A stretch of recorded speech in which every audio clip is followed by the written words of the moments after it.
Nigeria, I'm Oluwayemi Adelakun, and this is Daybreak Live on Dominion Television. Beginning with the Daybreak gist, the Rivers State House of Assembly has altered impeachment proceedings against Governor Fubara and his deputy. We would look at what led to the decision and what it means for the ongoing political tensions in the state. And I'm Anulu Akpo. As always, we'll bring you the weather reports with updates from across the country to help you plan your day. And shortly after, Daybreak News will take you through the major national and international developments shaping the morning. And I am Samson Balogun. Later, we will examine the newspaper headlines dominating today's front pages in depth analysis with insights from Afolabi, public affairs analyst, as we unpack the issues driving public debate. At the top of the hour, our big story focuses on education and national development, with the topic, Education with Impact, Bridging, Teaching, Training, and Student Empowerment. We would explore how learning institutions can move beyond theory to equip students with practical skills and purpose. Joining us for this conversation is Binu Feromi, a lecturer and researcher and founder of Project Becoming, a student-based development initiative. Definitely. And round off with Trend Watch, highlighting the stories and conversations gaining momentum across the country before we sign off. Indeed, it's a full morning of context and conversation.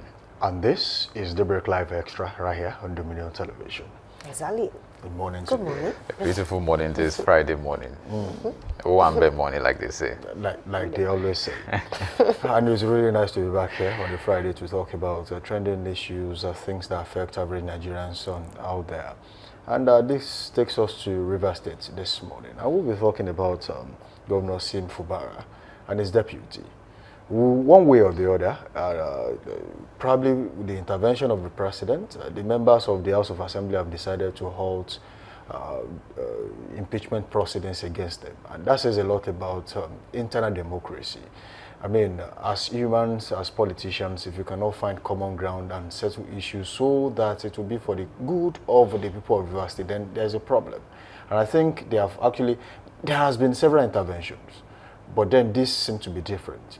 At first, Siminalayi Fubara got an award and dedicated to Nyesom Wike, who he said is his godfather. One way or the other, there's an admission that I have admitted, you are the boss. Let's just move on. I mean, it could be sarcastic in any way, but for the greater good, sometimes you don't fight all battles. You just let some things slide and then you move on from there.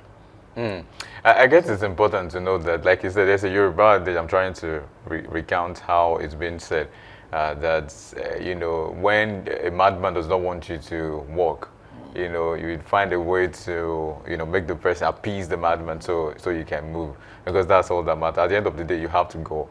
And so I guess, well, I'll just start to say that, you know, peace is actually not a political how do I put this now? It's a political responsibility. It is not a favor that you ensure that peace reigns in a place. It's not an act of favor.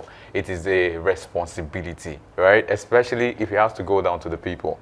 Because at the receiving end of all of this chaos, this quagmire, it's the people of Rivers State. They needed a governance, that they needed stability. They needed to get to know that they have commissioners. They needed to get to know that there's a budget that is going to serve the interest of the people, because eventually it's about the people, right? So if we take it from that end to say this is not, because I saw when if you follow the story carefully, you discover Martin Amawule and of course was speaking and saying that, you know, this is going to happen if he follows with the agreed all of the prayers, according to them, the prayers they have, you know, agreed upon, to say this is why and this is what we are going to do going forward.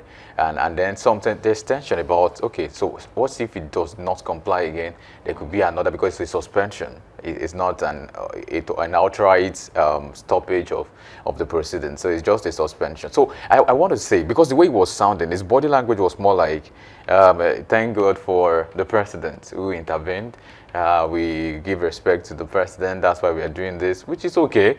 But at the end of the day, too, I think they need to understand that it is not a favor.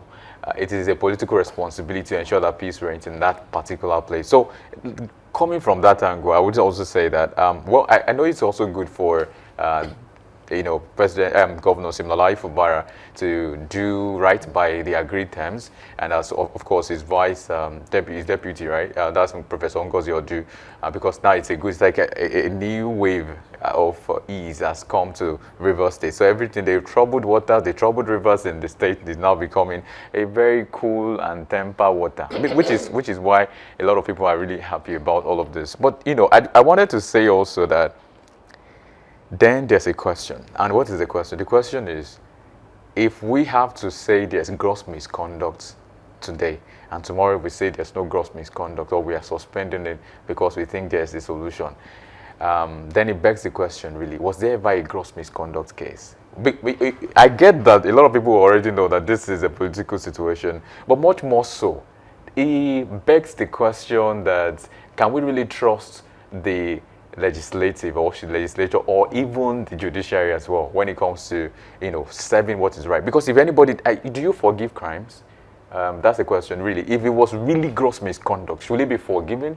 Should it not be taken to the court and then let the law have its full course? Should that not be the conversation, instead of saying, oh, because president switched in and so, okay, we have to forgive you? Are you forgiving crimes? Because we also always say that if you do the crime, you should do the time. It's just as simple as, if there was a gross misconduct, let it be investigated to the end. Let us know if there was that or if there wasn't. Because now, someday, somehow, this is what I'm saying, something will happen subsequently, and another person will be, they'll get to impeach somebody, and then the old people of the state will not believe again that this could be true. They will believe he has a political, how do we put it now, a political hand in it. Because if this has happened and this becomes the narrative, another state might come and say, we want to impeach our governor, and everybody will now say, okay, it's just what they need to do is that the person will just move from the party to the central. And so when you get to the central, the impeachment process will be forgotten, even if it was alleged that it was a gross misconduct case. Whatever the misconduct is, even if it's gross or if it's net, whatever the misconduct, as long as you attain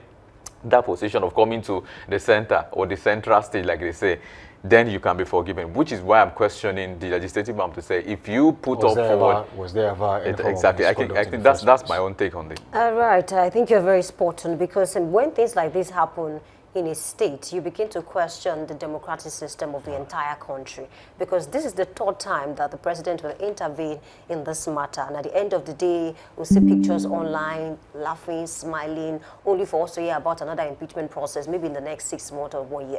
So at the end of the day, Martins and Boyle, I listened to him carefully the third time that this happened, when they converged for the plenary, especially I think in the early days of January, they converged, and then they started with impeachment process, gross misconduct, and another case that was mentioned is the fact that he was spending some money, without getting consent from the House. And then at the end of the day, Martins also said something. Mr. Martins said something.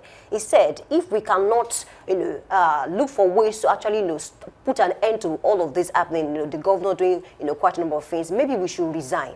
He was very firm about that. If we cannot put a stop to this, if we cannot ensure that the governor will do the right thing, maybe we should all resign as lawmakers. Only for him to now come out yesterday and say that, okay, because the president has intervened, and then we are putting a stop to this impeachment process. Initially, the judge was supposed to set up a 7-man panel, but he did not set that panel. What if he did? And at the end of the day, he was impeached. I don't really get what is going on at this point in time, because it's looking like, since you've been able to follow our terms, then why not? We'll put an end to impeachment process. It's looking like, I don't know what to call it right now, because I want to be very careful with my words. It's really sad that this is happening to us. And then Governor Fubara himself, a few days ago said, the reason why he's weak is because he wants peace to reign. Don't forget that a certain former president of this country also said something similar at the time. That's President Goodluck Jonathan. He said the reason why I consented to defeat is because I want peace to reign. So what is going on between these 3 individuals? Now I'm going to include the president now. The president, Nyesom Wike, and of course Governor Fubara. We just want to be sure that at the end of all of this, before he's done with his first term, we will not hear anything about impeachment again if something goes wrong between them, because it won't make sense anymore. And that's why you now see people now start calling on Trump to say, Trump, come and intervene in Rivers State politics. So it doesn't make any sense. If you cannot ensure that peace will reign amongst these people, at the end of the day, what is it that is always causing issues between these two individuals? They were really close at some point, and I don't know what happened. You know, maybe you agree to do this and you are not fulfilling what you agreed to do at the end of the day, and then we are seeing, and anytime impeachment process comes up, you know, you see certain speakers, or let me say members of the House initially trying to introduce impeachment process. It doesn't make any sense, and we should not continue like this, honestly. Okay, if anyone is to be adjudged to have been the winner of this current resolution found in Rivers State, it will be Governor Siminalayi Fubara. And I will quickly talk about why I said is actually can be considered as the winner in all of this. You see, between 2023 and 2027, whatever happens during that administration, nobody is going to mention Nyesom Wike. They will mention Siminalayi Fubara. And if, for any reason, politics blindfolds you and you forget governance, then you are in trouble. You are in soup. Because whether you like it or not, monies are being spent. But to what extent and for what purpose? These are things that should be measured. And just like Martins Amewule said, the governor has been spending some monies.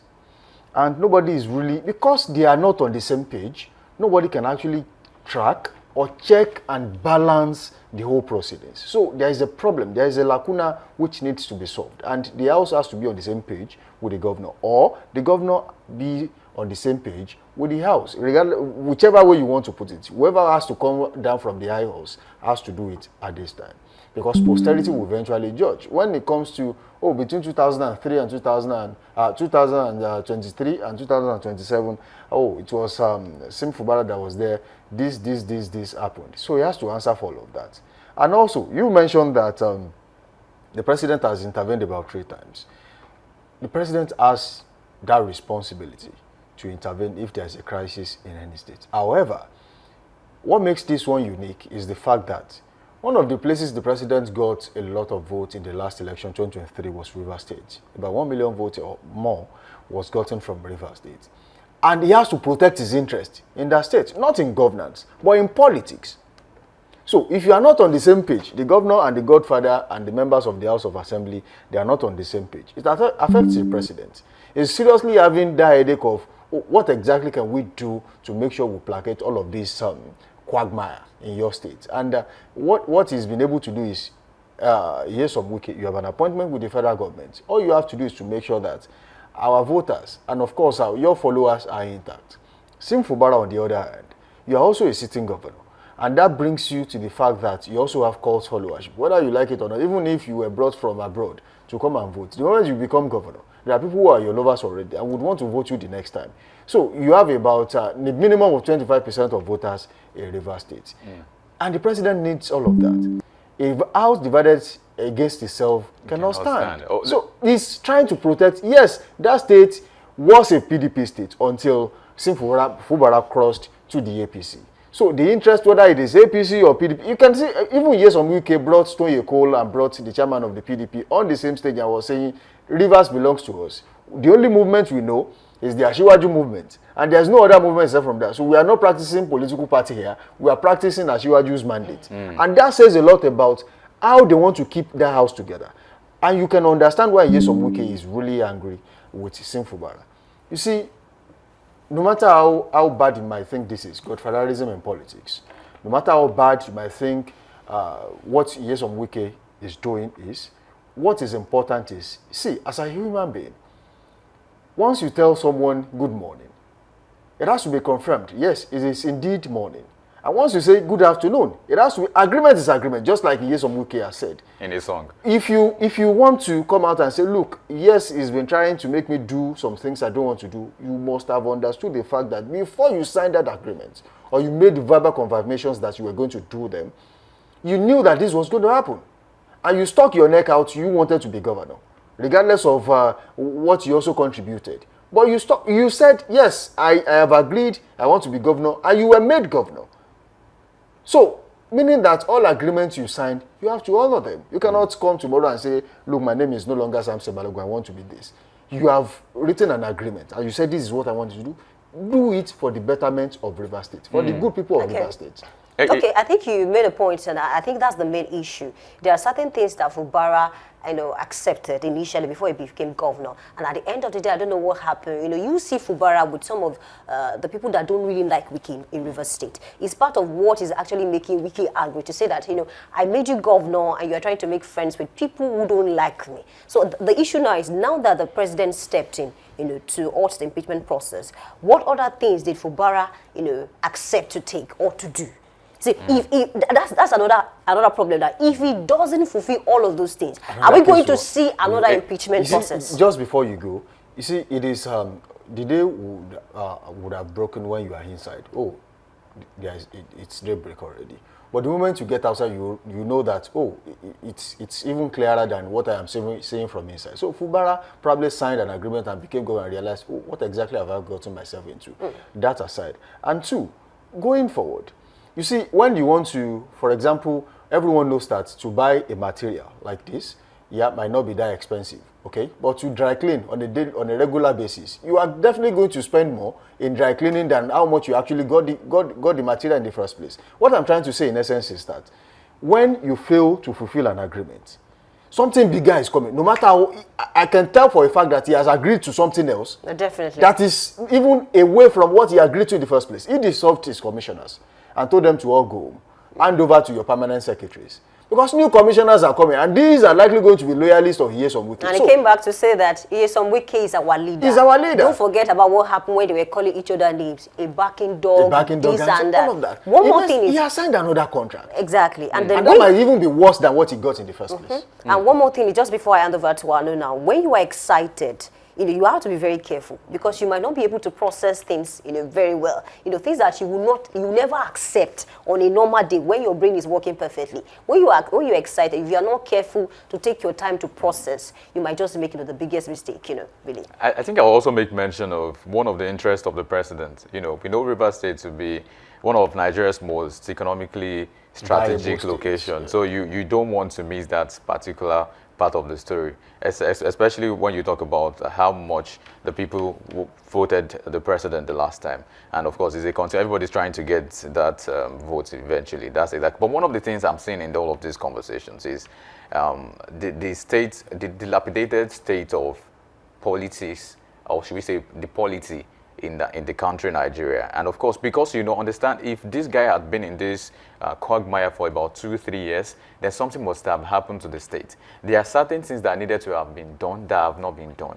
In terms of like maybe leaders, people coming into commissioner and all of that. There are all of those things in question that has not been done. But I just want to say, I hope we could all come to a point where we now start asking all of these people to say, why exactly, maybe we should now ask them questions, maybe after this whole situation, that you have halted a lot of progressive movement that should have happened in the state. You've done a lot of evil, if you understand what it means, because an average man might just think, it's just a fight between a political fight, which does not really cause so much harm. It caused a lot of hurt in that state. A lot of persons that are supposed to become something, to do something for their state, have not been able to do that. A lot of budget proposals that, well, should we say, maybe allocation of money and all of that to some persons and some departments has not been done. And all of this it's a terrible case for the people. If you have to think about it after all of this situation comes to, maybe comes down the drain as we are expecting. But I just want to say that I think our leaders have not been really thinking about the people. Because at the end of the day, if the people would win, let them win well. There's a lot of problems in the country. People are already facing a lot of this. There are issues in River State, particularly at the grassroots level. People complaining, hardship is there, and a lot of things, pollution and all of that. And you cannot take all of this from the conversation, except you understand that the people are going to receive this. It's going to take, the evil is going to get the better of the people at the end of the day. I know whatever they get, I'm still the governor, you are still not the governor, all of that, it is just a political situation for them. For the people, it's a situation that is not, it's something that is not good, especially if you have to think about how to progress in the state. But I guess eventually we've come to the end where everybody says, oh yeah, whatever is the case, everybody's going back to bed, everything is done and settled. But we hope is this really the end? Exactly. We hope Because this is just the end, and not another political situation will just come up and all of a sudden we have another proceedings to get more. And of course, speaking to Fubara, just before I go, I think he has what it takes to fight to finish. His biggest goal now is to finish this term and find a way to contest again. If he can achieve that, people will applaud him to say, yeah, you faced a lot of storm, you know, wind blew, but at the end of the day, you won, really. Well, just before we leave that, I think Nigerian governors should know that every second that goes by without their focus on governance, and if the only thing they are thinking about is politics, it can be catastrophic, disastrous, and highly detrimental to the development of their states. And posterity will judge everyone eventually. Let me add to that. Sorry, very briefly. I'll say that peace should not just be a thing we experience once in a while. Right. Let it be institutionalized. Let's have institutions and systems of peace, that this is what we are doing. If there's a problem, let's come to this institution. All right, it's a fine place to leave that topic this morning. It is time to help you plan your day, and we'll talk about weather report on this style.